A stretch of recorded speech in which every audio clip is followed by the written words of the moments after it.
My name is Tamar Austin, and I would like to humbly and respectfully acknowledge the land on which I and the Birthplace Lab currently reside is in the unceded, stolen traditional territory of the Coast Salish peoples, including the traditional territories of the Musqueam, Squamish, and Tsleil-Waututh nations. I'm especially grateful to be a guest on this land as someone whose family originally immigrated from the Caribbean, my ancestors having been displaced there after they were stolen from their own lands. As we gather here today, we honor and recognize the importance of sovereign birth and the traditional birthing practices of the peoples whose land we currently reside. We commit to make space for and support the holders of traditional birthing knowledge who have remained steadfast in their practice despite the best efforts of colonialism and white supremacy. It is our obligation to continue to be proponents of reproductive and birth justice, especially in the face of deeply entrenched inequities.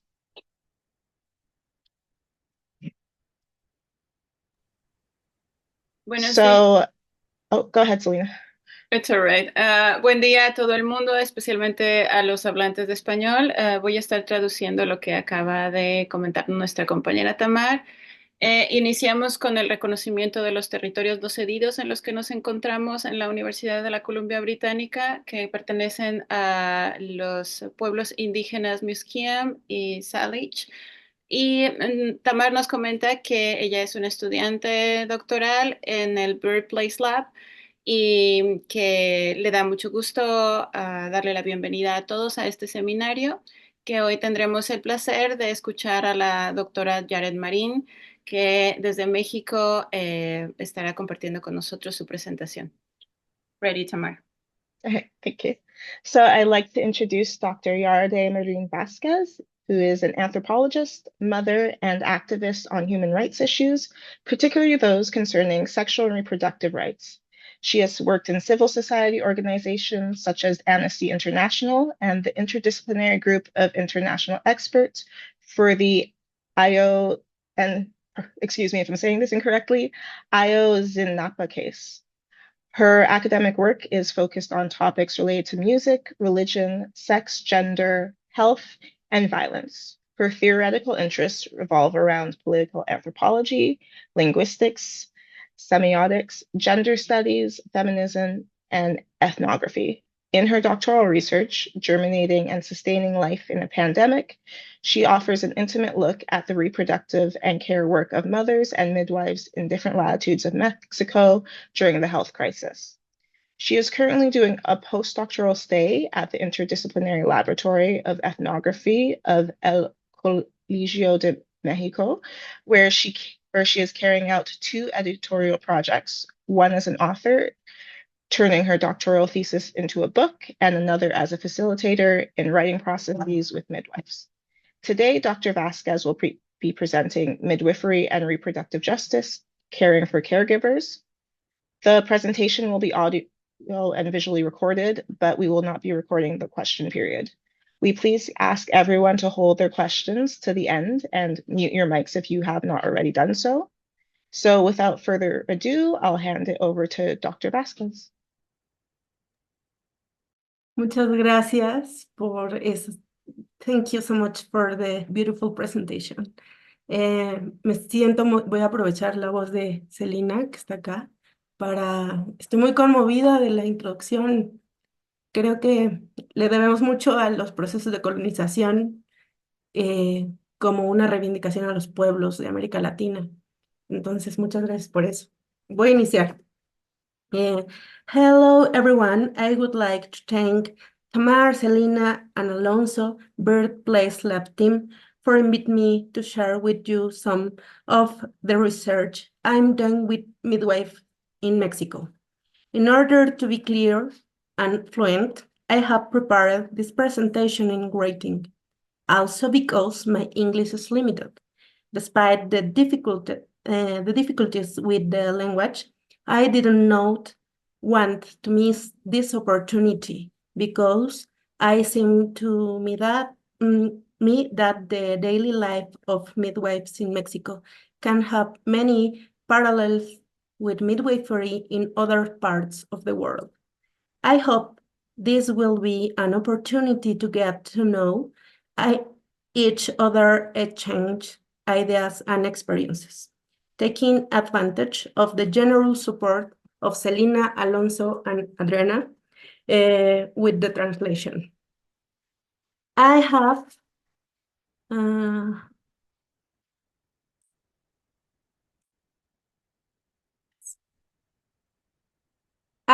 have titled today's presentation, Midwifery and Reproductive Justice, Caring for Caregivers.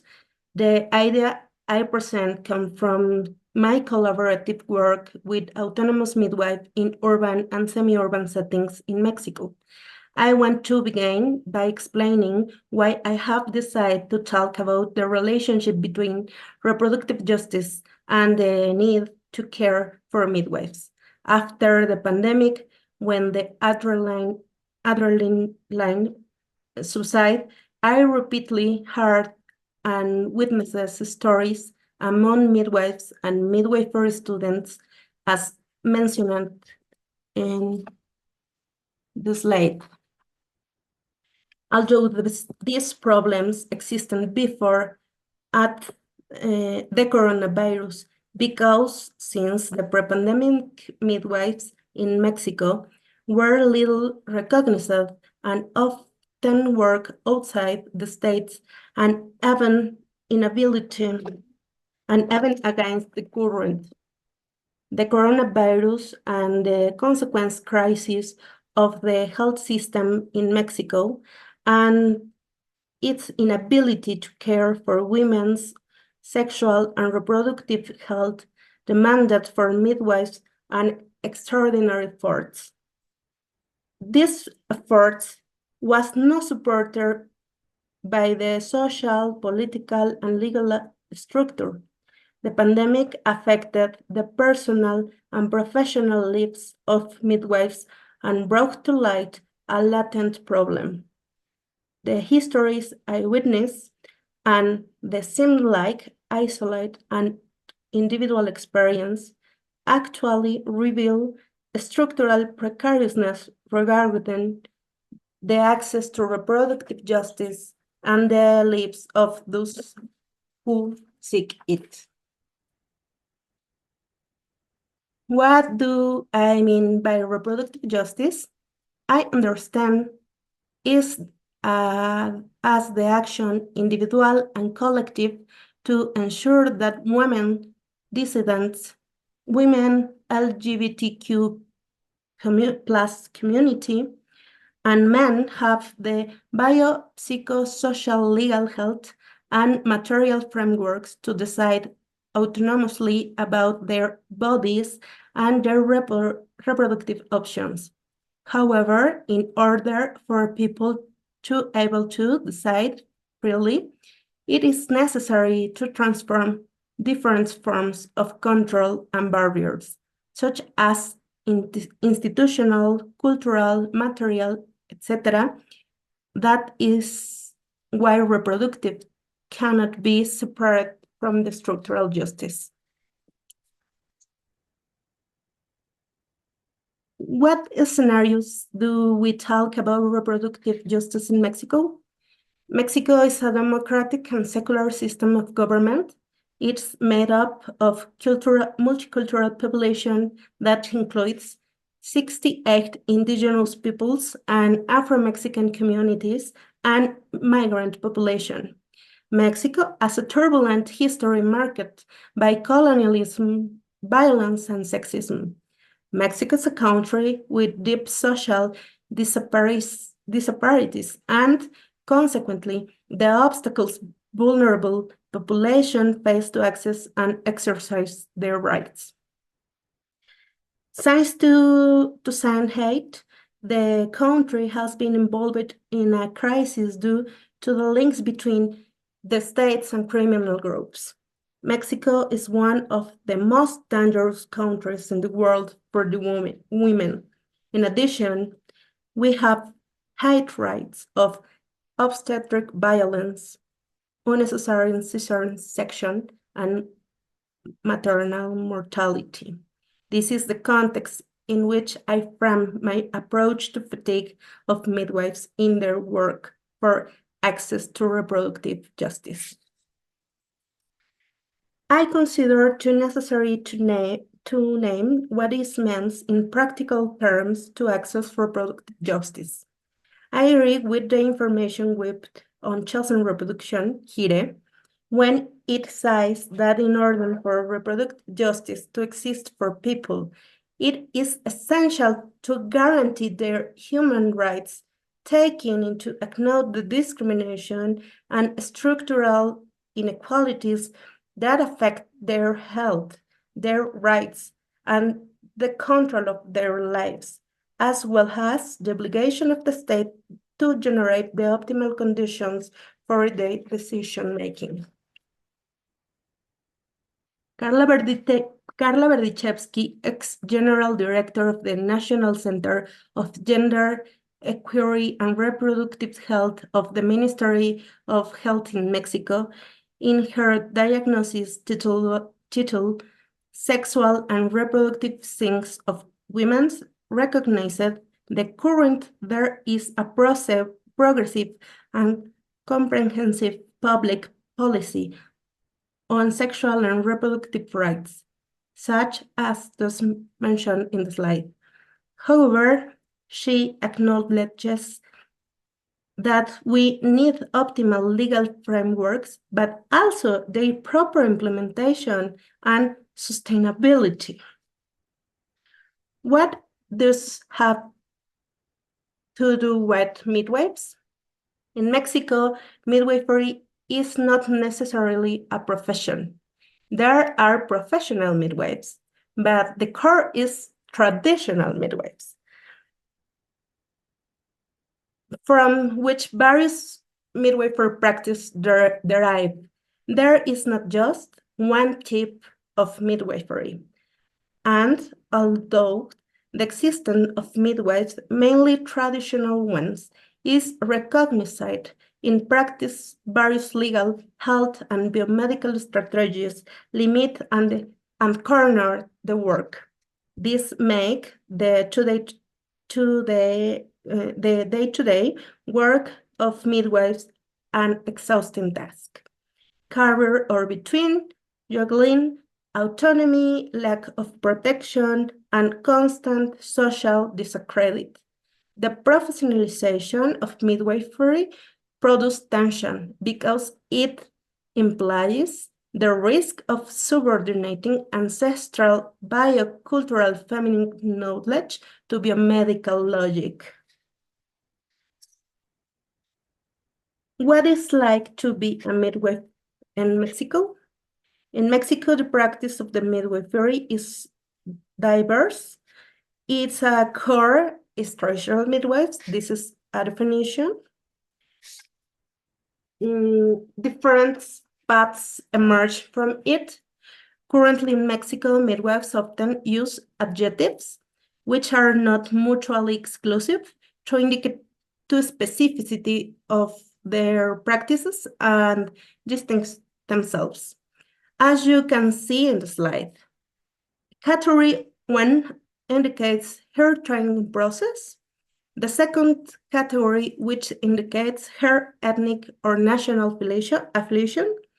The category 3 indicates the geopolitical demarcation, and 4 indicates political position. Regardless of self-identification, all midwives fight for legal and social recognition of their practice. For example, in the face of the state's official, legal, administrative, and health who limit their practice with threats. Cecia and Berrio, two researchers who work with traditional and Afro-descendant midwives in Mexico, have recorded harassment, threats, economic precariousness, both for them and for the users. An example, a problem shared with midwife from different training paths is a denial of birth certificates, a document issued by the person who attended the birth that legally recognized the identity of children in Mexico. This constitutes a violation of the children's right to identity, which also presents legal risk for women's families and midwives of being charged with child trafficking. Who are the midwives I work with? The discussion I present come from ethnographic and collaborative work with professional and empirical autonomous midwives in urban and semi-urban context. Autonomous midwives often share the characteristics described in the false reference. 1, an anti-systemic critique. 2, their battle for professional autonomy. 3, their fragile position between professional and traditional midwifery, the activists and middle class. Several of midwives I collaborate with work in midwifery homes, and the Mexican Midwifery Homes Network create the following definition. Integration into health system should be understood as a wish and not as a reality, since part of the difficulties is exactly the lack of integration, visibility, and recognition of this space by the health system. I have collaborated and recorded the practice of autonomous midwifery and midwifery house in Mexico City, Jalisco, Michoacán, y Baja California. This led me to understand midwifery is a practice of care. In this sense, I consider it important to explain what I understand by care. I have constructed the following definition of care strictly in relation the work of the midwives, which I understand, as you can see in the slide. This definition of care allows me to point out several issues. 1, the relevance of the body as a means and process of knowledge, that is, living knowledge. 2, the relational nature of care. 3, the relationship between care and desires. In the case of autonomous midwives, the desires for sexual and reproductive health service without violence as a driving force for the practice. 4, its practice as a critique of the domain models of organizing life. The caregiving in the Mexican context that is mentioned at the beginning implies physical, emotional, and economic burdens in the lives of midwives. Given the constant reference to exhaustion, frustration, and hopelessness amongst midwives, I have begun in dialogue with my interlocutors to think about the importance of self-care strategies as a way to sustain the lives of midwives. For example, taking vacation, rotating shift, attending a limited numbers of births, going to therapy, exercising, eating healthy.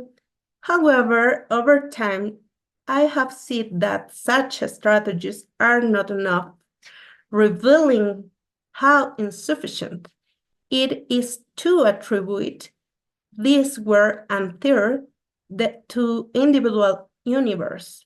So asked myself, how does a midwife sustain her practice? The answer is this question, I have begun to think about who are the midwives that I work with.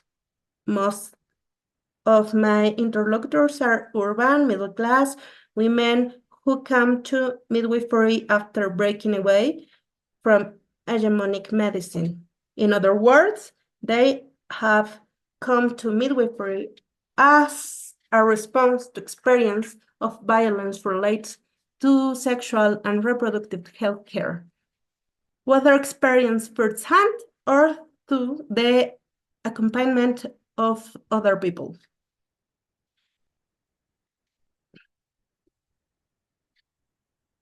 These women have to create a path to training as midwives, understanding also that the environment in which their lives has a dominant and almost exclusive model of care, biomedicine, and gynecology obstetrics. The first big challenge is how to train yourself. The process is exhausting because first you have to find and or invent routes. Does it find midwife or training programs, which are scarce in Mexico? Training midwifery programs, training in the mentor-apprentice model, those registered in programs from other countries. Begin training required adjustments such as moving, negotiating with the family, fighting to legitimize the decision to study midwifery, in addition to obtain the necessary financial resources to support the training process, which in many cases, although there is no tuition fee, requires full-time dedication day and night, since training or mentoring programs are based on the mentor-apprentice model. Much of the theoretical training depends on the discipline of the midwifery apprentice. As expected, dropout rates are high or the training process is lengthy. Mentor midwives usually do not receive a salary for training work, as some clinical and legal responsibility in the training process. The content goes beyond that of clinical training, as it required teaching about the relationship with the families, bureaucrats, formats, logistics, in addition to emotionally and even financially supporting their students. These relationships are often fraught with tension, and the relationship between mentor and mentee often break down. Midwives often combine training paths with a tendency to strengthen their practice through mentoring, workshops, volunteer work, and midwifery is not easy. It is already a chance itself. Those who persist and reach the point where the required clinical fields in which to practice begin another ordinal. Autonomous midwives are usually training using as their compass what they have agreed to call the midwifery model, a model supported by the International Confederation of Midwives, but is not officially recognized in Mexico. Although autonomous midwives have the necessary skills to provide sexual and reproductive health care, they have little or no chance of being social and politically recognized as capable.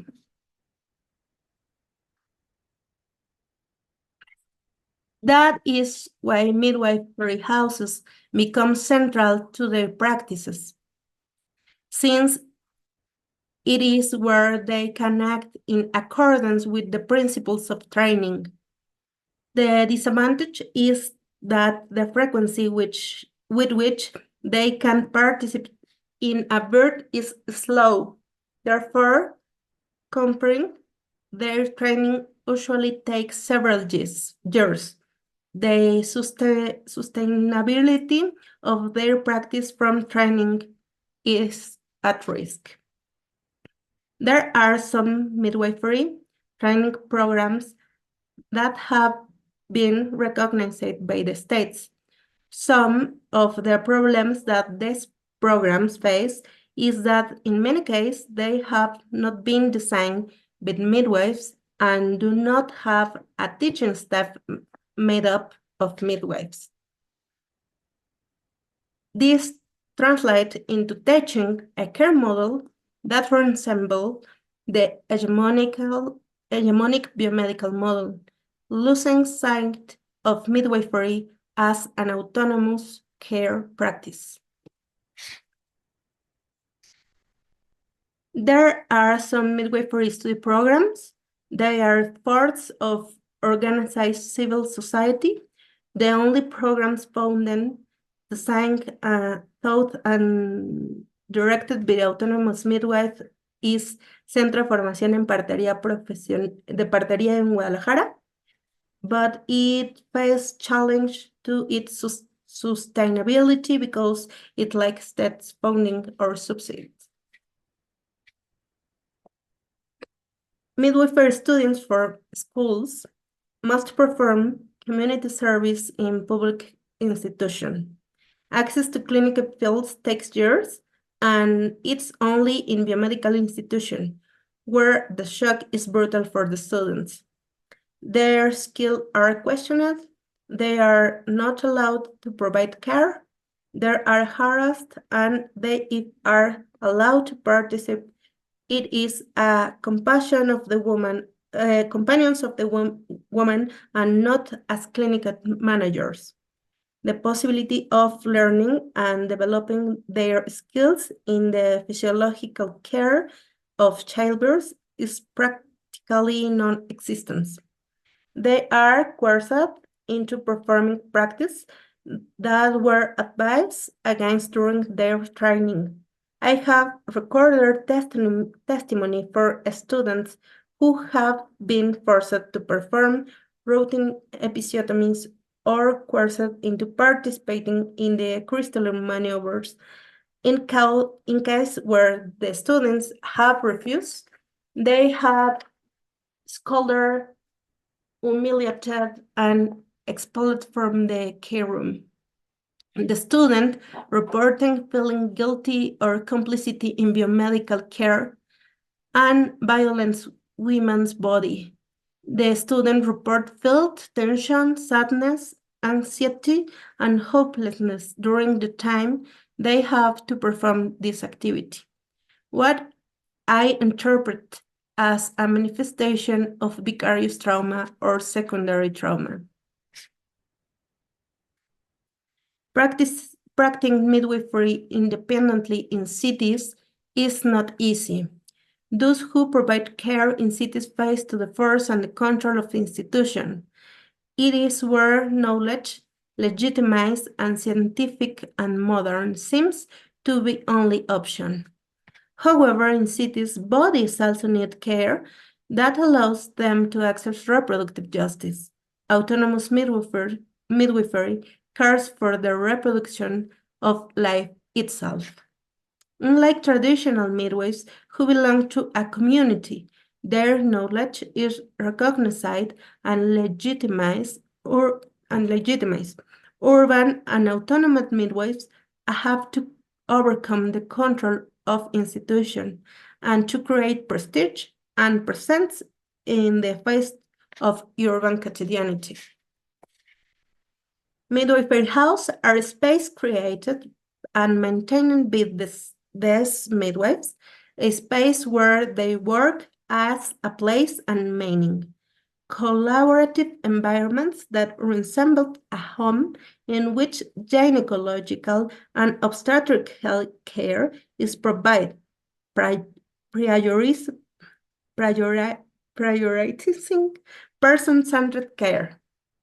I proposed that both autonomous midwifery practice, understand as care practice, and midwifery house, understand as a space of care, enable the construction of territories where respect for the capacity and right of women, LGBTQ plus community members to make their own choice, take their own decision, and take responsibility for the consequence it's promoted. I consider that autonomous midwifery and the creation of midwifery houses are political exercise through which we can observe disputes, tension, and contradiction regarding contemporary issues such as access to health, compliance with human rights, activism against violence, and power relation over knowledge. In these territories where independent midwives make their existence possible, space built individually or as a team, they operate in a sort of administrative gray area that sometimes borders of clandestinity. Most the space have had to close. Maintain an autonomous care space is extremely demanding on the lives of midwives. Maintaining midwifery homes involves collective planning work activities to create common projects among different actors, midwives, apprentices, network of collaborators, families, members, and support networks. Conditioning and maintenance of the property, equipment management, workplace, gloves, gauze, oxygen, swimming pools, speculums, contraceptives, etc. Systematization of care processes, clinical records, informed consents, care frameworks, etc. Digital life and media management, direct care, home cell management, appointment planning, providing gynecological prenatal delivery and postpartum service. Social pedagogy, interviews, classes, talks, negotiation with institutions, continuing education, design of courses and workshops. In a conversation with Cristina Alonso, the midwife who is responsible for me being here today, a midwife who no longer practices, I asked her, what are the main challenges that a midwife faces to sustain her practice? En su experiencia como partera en México, ¿cuáles son los principales desafíos que enfrenta una partera para sostener su práctica? Todos. Porque lo único que tiene para sostener su práctica es su pasión y sus ganas de hacerlo. Eso es lo único que tiene tangible. Entonces, en el momento que esa pasión tambalee, ya no tiene nada. Y entonces se ha diseñado un sistema que no, o sea, el sistema está diseñado para que del otro lado no salga ninguna partera, porque un sistema que se sostiene de pasión individual no es un sistema. Es una esperanza, y la esperanza no es una estrategia, ¿no? Recently, a midwifery student who is about to finish her training told me, since I have the birthing cell phone, I realized that I am much more anxious. Being clinical responsibility, even if you work from the co-responsibility model, implies being aware of what can happen when things go wrong. Midwives lacking a solid network of collaboration with the health system. For example, even in an obstetric emergency, know that they and their families are and will be punished by institution, by the social environment, and even by their families. Another midwives told me families and women during prenatal care tell me that they love and admire me. I accept it, but I don't believe it because many times the love ends and they judge me, hating me if something doesn't good the way they wanted. Burnout, fatigue, sadness, anxiety, irritability were words that, as fieldwork progresses during the pandemic, appeared more and more. This expression should be taken seriously, as they show the fatigue of the caregivers. They are signs of vicarious trauma or compassion fatigue, experience that, combined with substance abuse, and economic precariousness, expose people to depression and anxiety disorders and the risk of suicide. Christina Maslach, a researcher who has dedicated part of the work to understanding burnout among people and professionals who provide care, explains that emotional exhaustion derived from the workplace. As I refer to on the slide, the lack of autonomy generates feelings of frustration, anger, and inefficiency. Nowadays, care is seen as a solution to many problems arising from the sexual division of labor and the process of precarization of life. However, the risk is to assume the care, the idea for well-being, or the objects of desire lack a political character. That is why constant reflection is necessary on what is done, how is it done, and why is it done. It is vital to understand the dimensions of care. In this sense, it is also assumed that self-care guarantees the sustainability of midwifery and caregivers. I think that while self-care is necessary, is not the solution to a structural crisis that constantly puts our survival at risk. Cristina Alonso shared the following reflection on the subject. A mí no me gusta la palabra autocuidado porque es violencia hacia la víctima. Es culpar a la víctima por su malestar.